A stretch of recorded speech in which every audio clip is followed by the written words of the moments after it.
الحمد لله حمدا كثيرا طيبا مباركا فيه كما يحب ربنا ويرضى.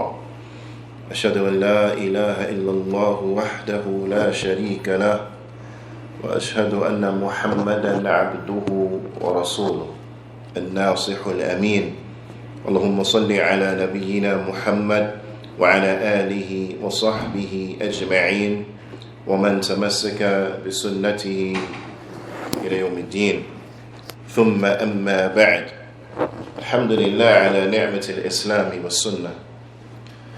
حدثني جماعة من الشيوخ بإسناد كل إلى سفيان بن عيينة عن عمرو بن دينار عن أبي قابوس مولى عبد الله بن عمرو عن عبد الله بن عمرو بن عاص رضي الله تعالى عنهما أن النبي صلى الله عليه وسلم قال: الراحمون يرحمهم الرحمن ارحموا من في الأرض يرحمكم من في السماء. The Prophet sallallahu alaihi wasallam, he said that those who are merciful, they will be shown mercy by the most merciful. Be merciful to those who are in the earth, and the one who is above the heavens, he will show you mercy. قال العلامة شيخ صالح عبدالعزيز آل شيخ: ذلك بأن العلم رحمة نتيجته رحمة في الدنيا وغايته رحمة في الآخرة. Sheikh Salih Abdis Ali Sheikh, he mentions, he says, this is because knowledge is mercy. The result of knowledge is mercy in this world, and the ultimate goal of knowledge is mercy in the hereafter. So, as aforementioned, this hadith is musalsal bil awwaliyah. This is a hadith that the imams, many imams from the imams of Ahl Sunnah, from the imams of Ahl Hadith, this will be the first hadith that they will teach the students of hadith, and thus this will be the first hadith that the students learned from their sheikh. Sheikh Salih, he mentions the wisdom and why and the benefit in mentioning that hadith first, because it's a reminder to the students and a lesson unto them that knowledge is mercy. Knowledge is mercy. And this is why we seek knowledge, because we're striving to do that which Allah loves and that which He is pleased with. So we learn in order that we may implement what we know, seeking the pleasure of Allah subhanahu wa ta'ala, seeking the mercy, seeking the Jannah. And likewise, it is a reminder to the student, it is a reminder to the seeker of knowledge, that it is incumbent upon them to show mercy, because knowledge, when it benefits from the translations of knowledge upon the limbs of an individual, upon the limbs of the seeker, upon the limbs of the one who benefits from it, is that they become those who are humble. They become those who have others' best interests in mind, and thus you will find them in acting and dealing with people in a merciful, forbearant way, because they, due to their knowledge, will know and understand and be able to lend an excuse where an excuse is warranted, be it due to the individual who is addressing them, due to their ignorance, due to their lack of wisdom, due to their lack of exposure, so on and so forth. This enables the carrier of knowledge to have patience with those who act in a way in which is harmful, when their rights are infringed upon, so on and so forth. Because they understand the reality of knowledge, and they understand the reality of what goes along with disseminating that knowledge. As-sabr ala adha, to be patient upon the harms that come during the course of seeking knowledge, implementing knowledge, calling to knowledge. and the like. We continue going over the tremendous book by the Imam al-Nawawi rahimahullah ta'ala, Arba'un al-Nawawiyya. We have reached the hadith, the 12th hadith, and all of the ahadith that are contained inside of this collection, then they are tremendous, bila shak wa bila rayb, undoubtedly. This hadith, an Abi Hurairah radiyallahu ta'ala anhu, is on the authority of Abu Hurairah radiyallahu ta'ala anhu. قال رسول الله صلى الله عليه وسلم, he said that the Messenger of Allah sallallahu alayhi wasallam, he said, من حسن الإسلام المرء تركه ما لا يعنيه, that from a person's good Islam is that he leaves alone that which does not concern him. From an individual's good Islam, he leaves alone that which does not concern him. قال العلامة, the المحدث محدث المدينة, the muhaddith of Medina, Sheikh Abdul Muhsin al-Abbad al-Badr حفظه الله تعالى, he says, معنى هذا الحديث, the meaning of this hadith, أن المسلم يترك ما لا يهمه, that a Muslim, he will abandon that which does not concern him, that which is, for lack of a better term, we should say, not important to him, that which is of no importance to him. من أمر الدين والدنيا في الأقوال والأفعال, from the affairs of the deen and from the affairs of the dunya, from statements and from actions. Those things that are of no concern to them, they are of no importance to them, no direct benefit unto them, so on and so forth, then they leave and they abandon the likes of these things. نعم. ومفهومه أنه يجتهد فيما يعنيه في ذلك. And what is understood from this hadith is that an individual will concern themselves and be very diligent as relates to the pursuit of those things that benefit them, as relates to their deen and as relates to their dunya. Now, this is what is understood, that that in leaving off that which does not concern you, this necessitates that then therefore you concern yourself with those things that do concern you, with those things that are important to you, with those things that are of benefit to you. نعم. قال الشيخ عبد العزيز آل الشيخ قال الشيخ صالح عبد العزيز آل الشيخ, he mentions, he says, ما هو الذي يعني والذي لا يعني, he said, what is that which concerns you and what is that which does not concern you? Now, so that we can better understand, because we are called to leave off and to abandon those things that are of no concern to us. Now, so we need to understand what is then therefore a concern. Now, the Shaykh, he mentions, he says, al-inaya fil lugha, that concern in the Arabic language, or inaya here. Now, shiddatul ihtimam bishay. This means that a person, they place an extreme importance upon something. Now, that something is of extreme importance unto them. أو شيء مهم الذي يهتم به, or something that is important in which they pay very close attention to and give great concern for. That it is something that is important to you, something that concerns you, something that is tremendously vital unto you. So then therefore you will place an extreme concern upon this thing. These are the things in which concern you, things that fit this bill, things that fall under this definition. Those things that are important, those things that are very beneficial to you, those things that are vital to you, then these are the likes of the things that require your attention. These are the things in which you will concern yourself with. نعم.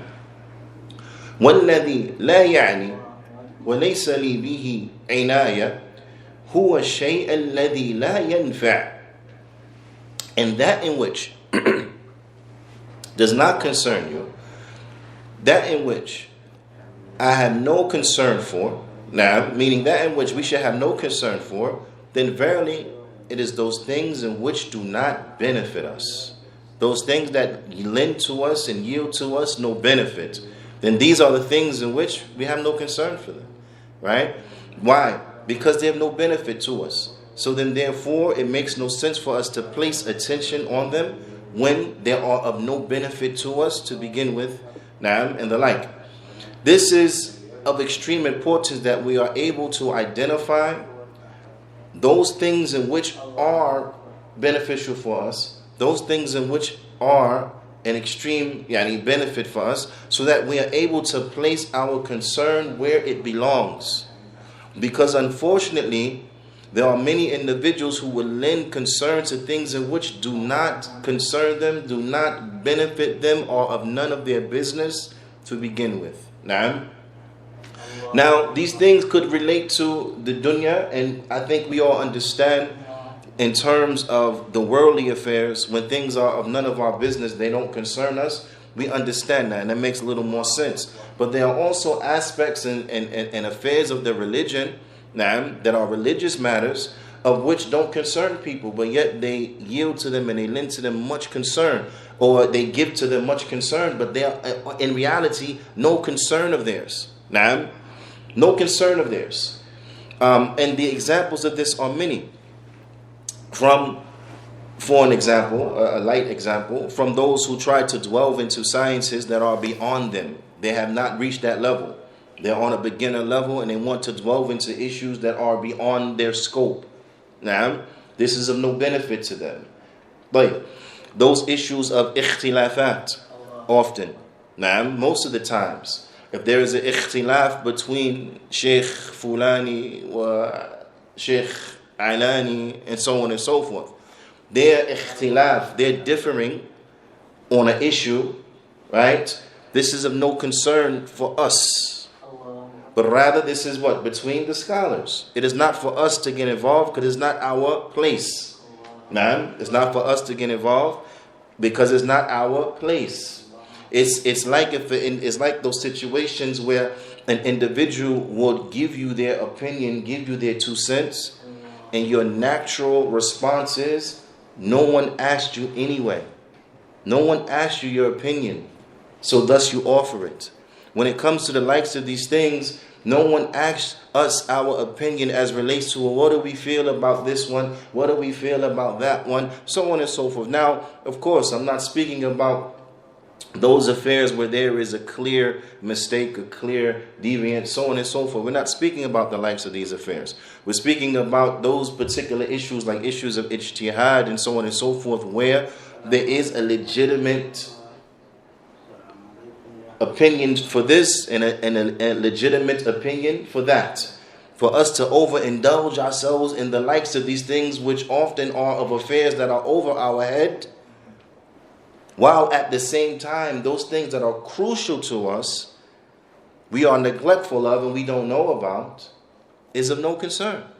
Likewise, an example of this could be he said, she said, following what's going on, what's the latest statement, who said what about who, and what was the response of the other one, and so on and so forth. A person becomes so well versed in this that they can recite back to you who said what platform it was on, what social media outlet it presented on, and then some of the comments and people that commented on that, and then what was the rebuttal of the other one, so on and so forth. All the while during this day, this person has not made the adhkar of the morning nor of the evening. They have not prayed voluntary prayers, so on and so forth. Now, they have not read from the Quran, they have not read from the Sunnah, have not sought knowledge of their religion.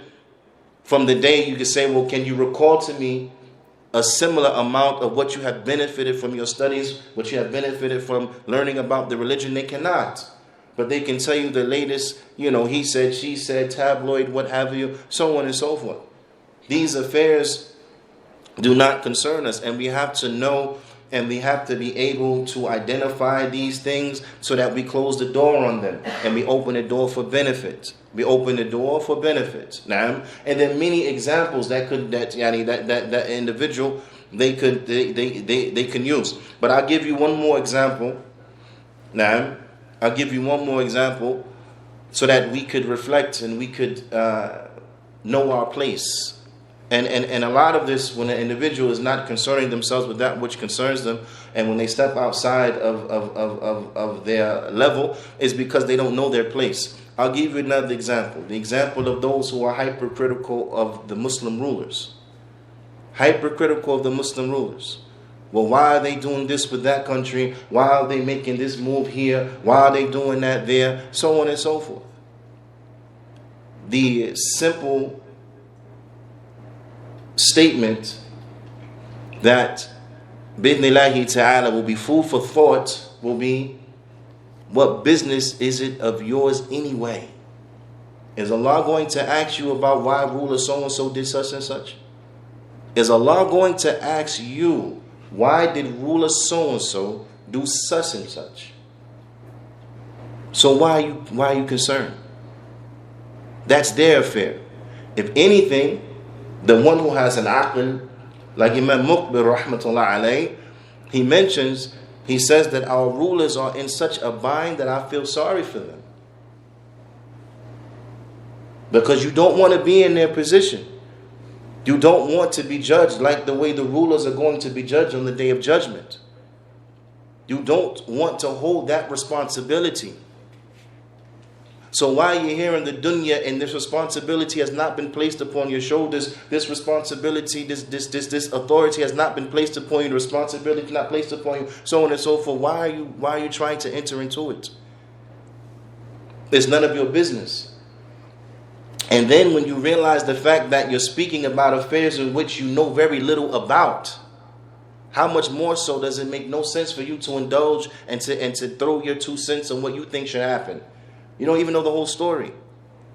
You don't even know the whole story. You don't know all the intricacies and details of what's going on behind the scenes.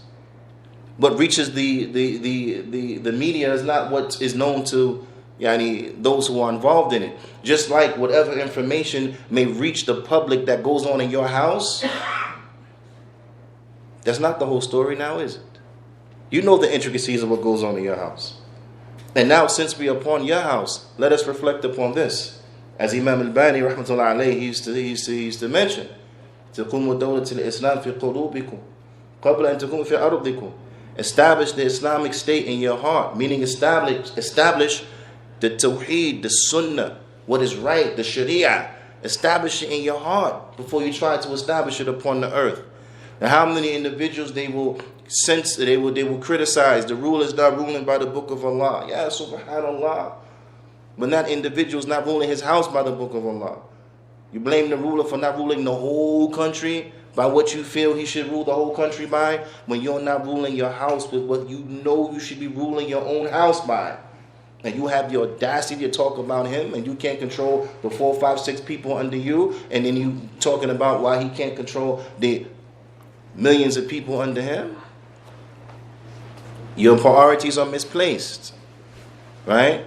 So it is incumbent and it is important that we learn to mind our business. We learn to, as they say, stay in our lane. We learn to concern ourselves with those things that benefit us. Those things that benefit us. على كل حال. وروى عن الحسن قال, and I want you to really pay attention to this now, right? And this is to those individuals who are obsessed with social media, obsessed with media, be it television, movies, be it chat rooms, be it Instagram, TikTok, whatever platform they come up with next, who spend so much of your time and your day upon things that when you come Yawmul Qiyamah, at the very least and minimum you will regret. Because you will have wasted your time and not have done that which is a benefit. But unfortunately, a lot of times you'll regret because you would have done that which is sinful. But I want you to reflect on this statement. Al-Hasan, he mentioned, he said, من علامة الإعراض الله تعالى عن العبد, from the signs that Allah has turned away from the slave. From the signs that Allah has turned away from the slave, and يجعل شغله فيما لا يعنيه, is that he makes that slave become over obsessed and concerned and busy with that which does not concern them. Now I want you to reflect on this statement and to reflect that al-jaza min jins al-amal, that the punishment is appropriate to the crime. Now, this is not the end, this is not the beginning of the affair. This is the end of the affair. It was the slave himself that busied himself with those things that didn't concern him. And because he busied himself with those things that didn't concern him, Allah allowed him to be busy with those things that didn't concern him. Now, this is the reality. But this is from the signs that Allah subhanahu wa ta'ala has turned away from the slave, has turned away from the abd. So it is incumbent that we start our day. Do you know how the people that talk about time management and things of this nature, right? And you write your daily, you do your daily plan or whatever, what you want to do today, your goals, what you want to accomplish, and so on and so forth, right? How many of us have done something similar to this as relates to starting their day and what they want to accomplish deen-wise? I want to memorize this amount from the Quran. I want to review this amount. I want to pray these voluntary prayers, right? Whatever the case is, I want to visit the sick today. I want to give some sadaqah. Or I want to call my parents today, make them happy. Like, how many of us start our day and we have a game plan on how much righteous good deeds we want to do for that day? Now, we should. We should start our day thinking and looking for excuses to do good. Looking for opportunities and excuses to do good. How can I do some good today? How can I benefit myself today?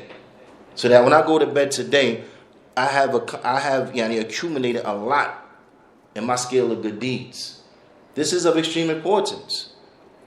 What adhkar, from what dhikr are you going to learn today? From the adhkar of the night and the day. Which one we're going to work on today? Maybe not the whole thing. Maybe a sentence. Today is sentence. Tomorrow a sentence. The next day after that a sentence. Then you finish it. Then you go to the next one. Shay'in for shay. But what are the efforts that we are putting forward to benefit ourselves? Ala kulli hal. This hadith is tremendous. قال أبو داود أصل عفوا أصول السنن في كل فن أربع أحاديث. He said that the foundation of the sunan in every science is 4 hadith. نعم, is 4 hadith. وذكر منها هذا الحديث. And he mentioned from those 4 hadith this hadith that from a person's good Islam is that he leaves off that which does not concern him. وقال الشيخ صالح Abdis al-Shaykh, he mentions min, because the Prophet ﷺ, he said min, right? That from min husn Islam al-mar, from a person's good Islam.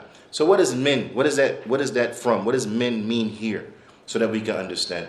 The Shaykh, he mentions, he says min ha huna tab'udiyya, that min here means is portion. Right? I don't know how to explain that other than that, but it means that this is a portion of the story. يعني أن ترك ما لا يعنيه هو بعض ما يحصل به المرء حسن الإسلام. That leaving off that which does not concern you, this is from those things by way in which a person will achieve having a good Islam. This is part of this story. This is part of the equation. It's not the whole of the equation. It's part of the equation. Now, but each part of the equation is vital, because if something is missing, then you're not going to reach what you're looking for. Now, so from those things in which we need to have a good Islam is that we have to leave off that which does not concern us. There's another point as relates to this when we reflect on it. Sheikh Salih Al-Fawzan, hafidhullah ta'ala, he says, min tamam dinihi This is from the completion of his religion. Right? This is from the completion of his religion. فدل على أن الدين يكون تاما ويكون ناقصا.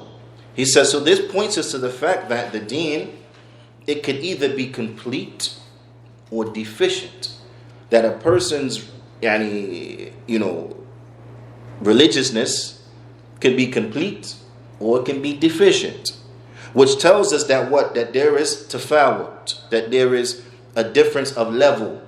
Now, because al-iman, as the ulama they explain, faith, what is faith? Faith comprises of khamsa nunat. Right? They say that the 5 noons. Al-iman, qawlun bil lisan, is a statement of the tongue. Wa amal bil arkan, and an action of the limbs. اعتقاد الجنان, a belief in the heart. يزيد بطاعة الرحمن, it increases when one is obedient to Allah.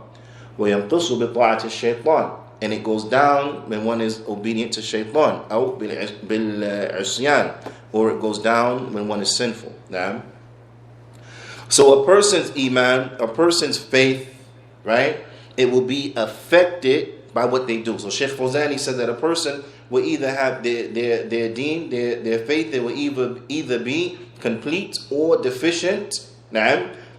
بحسب تصرفات صاحبه, depending upon what the person does.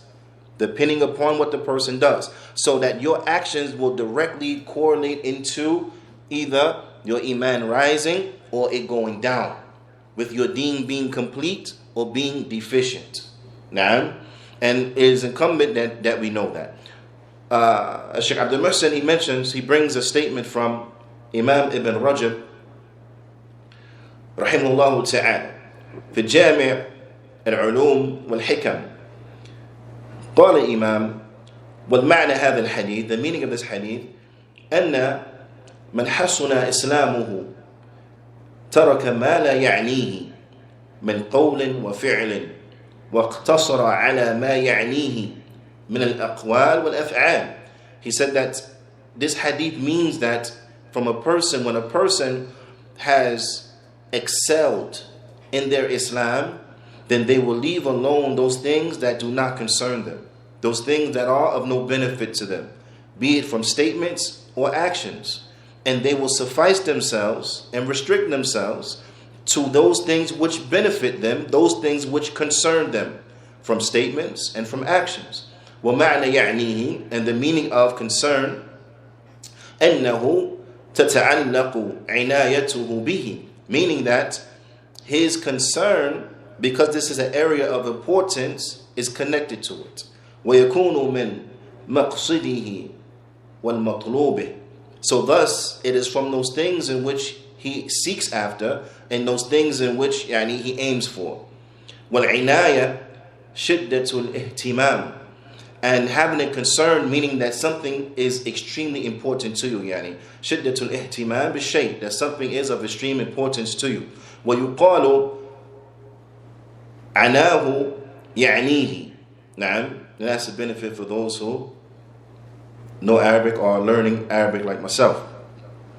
فَإِذَا اهْتَمَّ بِهِ وَطَلَبَهُ, so if it is important to him and thus he seeks after it, and thus that thing becomes something which is sought after, وَلَيْسَ مُرَادٍ, then this is the meaning of it. وَلَيْسَ مُرَادٍ, and it is not the meaning أَنَّهُ يَتْرُكُ مَا لَا عِنَايَةَ لَهُ وَلَا إِرَادَةَ بِحُكْمِ الْهَوَى وَطَلَبِ النَّفْسِ. It's very important. And what is not the meaning is that it doesn't mean that a person, they will leave alone that which does not concern them based upon the ruling of their desires and the seeking of their soul, meaning the lowly aspects of their soul. So a person, in other words, can't turn around and say, well, the salah is important to you, but it's not important to me. A'udhu billah. Can't say that. No, salah is important. And the criterion of what we know what is important and what's not important is not based upon your desires. It's not based upon your whims. Now, you do not define what's important and what's not important, but rather that is defined inside of the book and inside of the sunnah. Now, that is defined inside of the book and inside of the sunnah. This is not yani, for you to decide what you feel you want to do and what you want to place importance on, so on and so forth. No. But it is what is important in reality. Now, I mean, as we know, we do not define reality. Ala kulli hal. The Shaykh goes on, he says, Imam Ibn Rajab, he goes on and he says, بل بحكم الشرع والإسلام, but rather we know what is important, yani in quotation, in parentheses, in parentheses, not quotation, but we know what is important by what? By the legislation and by Islam. وَلِهَذَا جَعَلَهُ مِنْ حُسْنِ الْإِسْلَامِ, and due to this, it has been made and categorized from a person's what? Good Islam. فَإِذَا حَسُنَ إِسْلَامَهُ فإذا حسن إسلام المرء ترك ما لا يعنيه في الإسلام من الأقوال والأفعال فإن الإسلام يقتضي فعل الواجبات. So thus, when a person's Islam becomes good, then they will leave alone those affairs that do not concern them in the religion from statements and actions. Because Islam, it is that which it necessitates, or enters into that what? The performing of the righteous good deeds. The performing of the righteous good deeds. كما سبق ذكره كما سبق ذكره في شرح الحديث جبريل, as it has come in the explanation of the hadith of Jibreel, that Islam, when it's pointing, used in the general sense, and is pointing to the establishment of the wajibat, those actions that are upon the limbs, so on and so forth. Now, so from these actions, and that is that a person, they will place their concern upon those things that concern them, and they will not overindulge in those things in which are not of an immediate benefit for them. Does that make sense? I'll give you an example so that maybe it becomes a little more clearer. If an individual is poor, right? They don't have money. The money is by no stretch of the imagination even near reaching the nisab, even reaching the bare minimum before it becomes wajib upon them to pay zakat.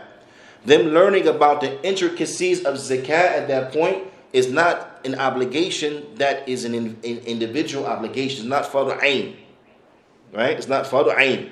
So a person has to have wisdom. If there are things that are an individual obligation upon you, and you still need to study those affairs, like for example, the rules and regulations of the salat. Now you need to study the prayer itself. So now you're placed and you have this half an hour window that you can study and you can read. Are you going to go into the intricacies of zakat, or are you going to go into the intricacies of the prayer? The prayer. Why? Because the intricacies of zakat at this point, they don't concern you. You have more pressing matters at hand, and that are those things that are an individual responsibility upon you. The salah, in which you still have to learn. You still have to go into depth and detail as relates to it. There's still more to do for the minimum, the bare minimum of your salah. So to indulge in something else in which is not on you right now is not wise. It's not wise. So this is what is meant by you will leave alone certain things from from Islam that are not an immediate, pressing, binding, importance and concern of yours, and you will concern yourself with those things that are an immediate, pressing, binding concern. Now, but the Shaykh goes on and he says, وَأَنَّ الْإِسْلَامِ الْكَامِلِ الْمَمْدُوحِ يَدْخُلُ فِيهِ تَرْكُ الْمُحَرَّمَاتِ. He said, in the Islam that is complete and that is praised, it is that which it enters into the leaving of the haram things, the leaving of the prohibited affairs. كما قال صلى الله عليه وسلم, as the Prophet صلى الله عليه وسلم, he said, المسلم من سلم المسلمون من لسانه ويده. That the Muslim is the one who the Muslim, they are safe from his hand, safe from his tongue and from his hand.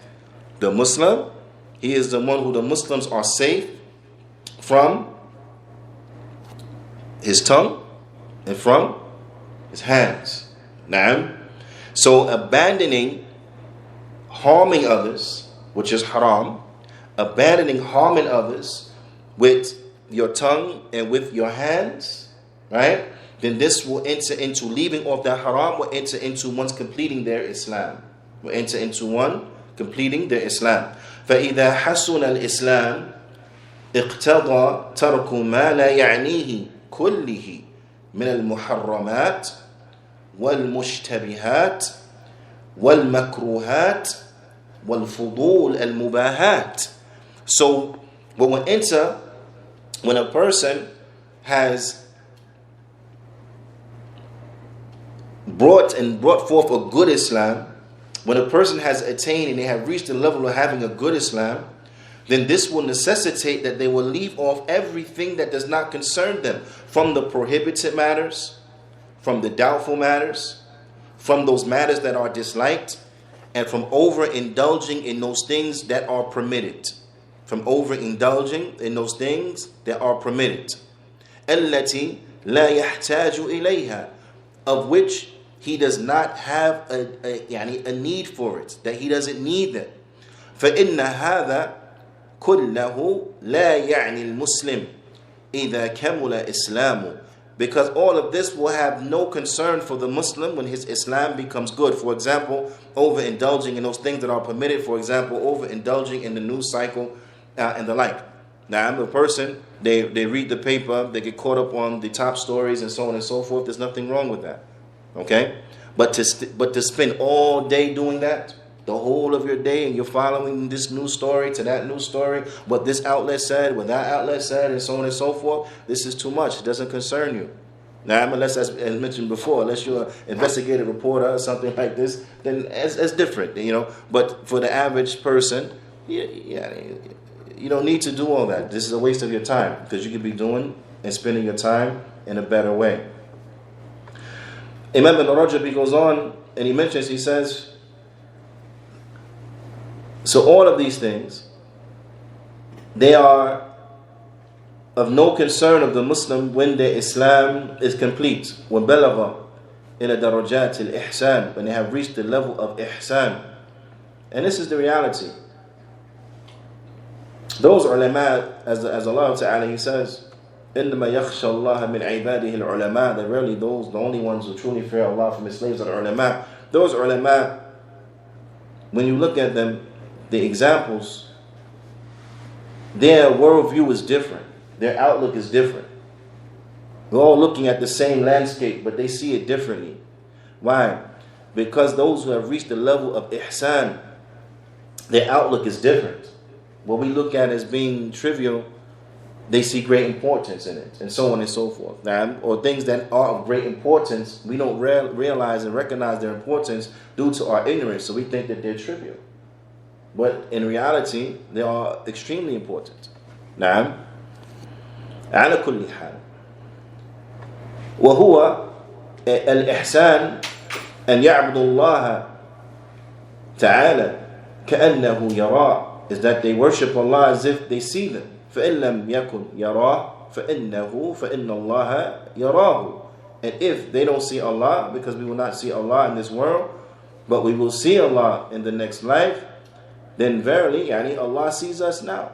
We do not see Allah now, but Allah sees us. So the one who has reached the level of ihsan, he realizes that. He worships Allah as if he sees Him. And he knows that Allah is watching him. Naam. So when a person has reached this level, then yes, by default and undoubtedly, they will move and operate differently. They will not be wasting their time, right? They will be concerning themselves, so on and so forth. Shaykh Muhammad bin Abdul Wahhab al-Banna, rahimahullah ta'ala, before his death, rahmatullah alayhi, some of the brothers approached him in the haram. He used to live in Jeddah. He used to live in Jeddah. But he will go to the haram, he will go to the Kaaba every day, and he will read the Quran. So some brothers approached him. He's a great scholar. He was a great scholar, rahmatullah alayhi. And they had some questions. But sometimes you get nervous and you start to stumble, right? So the brothers, they became nervous and started to stumble. And so they stood there, and there was an awkward silence. So the Shaykh, he reminded them very nicely and gently. He said, do you know that when you recite one letter from the Quran, you get 10 hasanat. You know that? And they said, this broke the silence. They said, yes. He says, do you know I'm old and I'm going to die soon? I don't have long left. So I really need to read as much Quran as I possibly could before I die. So if you have a question, please ask. And if not, then please depart. The outlook is different. Right? The outlook is different. Ala kulli hal. Imam Ibn Rajab, he goes on and he says, فَمَنْ عَبَدَ اللَّهِ عَلَى إِسْتِحْضَارِ قُرْبِهِ وَمُشَاهَدَتِهِ بِقَلْبِهِ. So whoever worships Allah, knowing that Allah Ta'ala is watching them, knowing that Allah Subhanahu wa Ta'ala sensing Allah's closeness, and witnessing the signs of Allah with their heart and the like. أو على استحضار قرب الله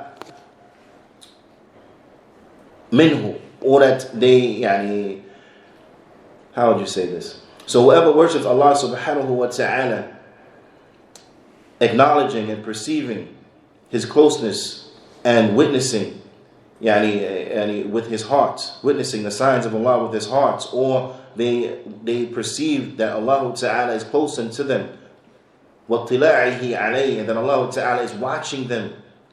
فَقَدْ حَسُنَ الْإِسْلَامُ, then his Islam will become upright. وَلَزِمَ مِنْ ذَلِكَ أَنْ يَتْرُكُ كُلَّ مَا لَا يَعْنِيهِ فِي الْإِسْلَامِ وَيَشْتَمِلُ بِمَا يَعْنِيهِ فِيهِ. So therefore, when a person understands this, then they will leave alone that which does not concern them, even from the religion, and they will concern themselves with the aspects of the religion that are of vital importance unto them, and that concern them. فَإِنَّهُ يَتَوَلَّدُ مِنْ هَذَيْنِ الْمُقَامَيْنِ, because verily he would attain, due to these two levels, reaching the level of worshipping Allah as if he sees him, and thus he does not see him, but he knows that Allah is watching him. He will reach from these two things, al-istihya min Allah, that he will be shy from Allah.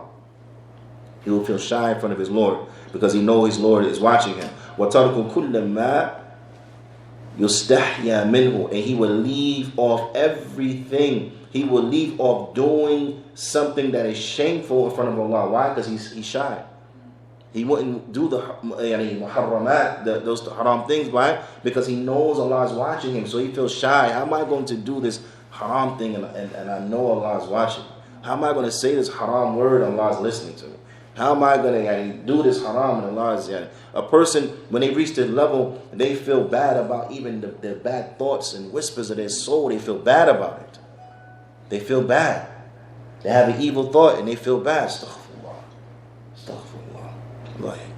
Allah guide me. They start making dua for them, so they feel bad and they had a bad thought. They didn't even say nothing or do nothing. They just had a bad thought. This is to the level of awareness, because they're seeking after Allah Ta'ala's pleasure. The Shaykh, as usual, may Allah Ta'ala bless him tremendously and give him a long life filled with righteousness and preserve him. He ends the chapter by bringing some points of benefit, 4 points of benefit that are extracted from this hadith. He says, تَرْكُ الْإِنسَانِ مَا لَا يَعْنِيهِ فِي أُمُورِ دِينِهِ وَالدُّنْيَا فِي أُمُورِ الدِّينِ وَالدُّنْيَا, that a person should leave off, what we understand and benefit from this hadith is leaving off that which is not beneficial, not in your deen and not in your religion. Not in your religion and not in your worldly affairs. That you leave off that which does not concern you in your religion and in your worldly affairs. And that you busy yourself, that an individual, the second benefit, that an individual busies themselves with those things that do concern him, from the affairs of his religion and from the affairs of his worldly life. Thirdly, is that an individual, is that leaving off that which does not concern an individual, that which does not concern you, then the fruits of it is that it will bring ease to the soul. It will bring ease to the soul. And it will be a preserving by way in which the individual will be able to preserve their time and to safeguard their time. and it is يعني سلامة لعرضه, and it is a way to safeguard one's reputation. When you leave off those things that don't concern you, you save off your reputation, reputation. Now, and also we understand from this hadith is that what is that people are of different levels. Is that there are different levels in Islam as far as individuals' religiousness. People are on different levels. Now, the last thing I want to mention is that Shaykh Uthaymeen, in his explanation of this hadith, he brings a very important point. He says, وَهُنَا قَدْ يَرِدُ إِشْكَالٍ. He said, maybe there could be a problematic issue here. وَهُوَ هل ترك العبد ما لا يعنيه يعني ترك الأمر بالمعروف والنهي عن المنكر. He said, and that is that an individual leaving off that which does not concern him, does this mean he abandons calling to good and forbidding evil? Does it mean that? You leave off that was not concern you. Does that mean that you abandon calling to good and forbidding evil? The Shaykh, he says, al-jawab, la. The answer is no. لأن الأمر بالمعروف والنهي عن المنكر, he said, because calling to good and forbidding evil, مما يعني الإنسان, then this is from that which is a person's business. كما قال تعالى, as Allah Ta'ala, he says, وَلْتَكُنْ مِنْكُمْ أُمَّةٌ يَدْعُونَ إِلَى الْخَيْرِ وَيَأْمُرُونَ بِالْمَعْرُوفِ وَيَنْهَوْنَ عَنِ الْمُنْكَرِ. Allah Ta'ala, he says, and let there arise from amongst you a nation that calls and invites to good. They command with what is righteous and good, and they prohibit what is evil. Na'am. He says, فَلَوْ رَأَيْتَ الْإِنسَانَ. He says, so if you saw an individual, وَلَوْ رَأَيْتَ إِنسَانًا, if you saw an individual, عَلَى مُنْكَرٍ, and they were doing something that was wrong, وَقُلْتَ لَهُ, and you said unto him, يَا أَخِي هَذَا مُنْكَرٍ, you said unto him, oh my brother, this is evil, لَا يَجُوز, this is not permissible. فَلَيْسَ لَهُ الْحَقِّ أَن يَقُولُ, he will not have the right to say unto you, هَذَا لَا يَعْنِيكَ, he won't have the right to say to you, this is none of your business. Right? You see somebody doing something haram, and you approach them and you say, my brother, this is not permissible, this thing is haram. That individual does not have the right to turn to you and say, this is none of your business. Now, likewise, you as an individual, if you're doing something that is wrong, and your brother out of love for you, they approach you and they say, Akhi, what you're doing, this is not good. This is not permissible, brother. You do not have the right to say to him, man, it's not your business. Mind your business. You don't have the right to say to him. Because he is minding his business. Because you, his brother, you're his business. Now, he wants good for you. So that's why he's telling you. That's why he's reminding you. And it's incumbent and important that we know this. Because there are many people who, they come with this mentality. You correct them and they say, man, mind your business. It's not your business. Right? What business is this of yours? You see? And this is not good. This is not good. But rather it is our business. Right? There was one, Imam al-Albani, he mentioned, he said that there was an individual, one of the scholars from the, prestigious, in parentheses,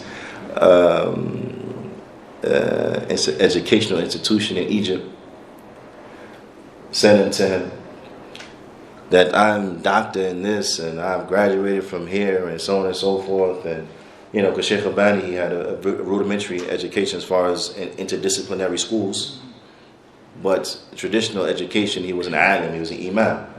He's an imam. Ala kulli hal, he said unto him, who gives you the right to say this and say that? I'm Dr. So-and-so and I'm Professor such and such. And who gives you the right to correct me? Shaykh Abdis said, the Prophet ﷺ. The Prophet ﷺ. The Prophet ﷺ said, مَنْ رَأَ مِنْكُمْ مُنْكَرًا فَيُغَيِّرُهُ بِيَدِهِ فَإِنْ لَمْ يَسْتَطِعْ فَبِلِسَانِهِ فَإِنْ لَمْ يَسْتَطِعْ فَبِقَلْبِهِ. To the end of the hadith, he said, the Prophet gave me the right to correct you.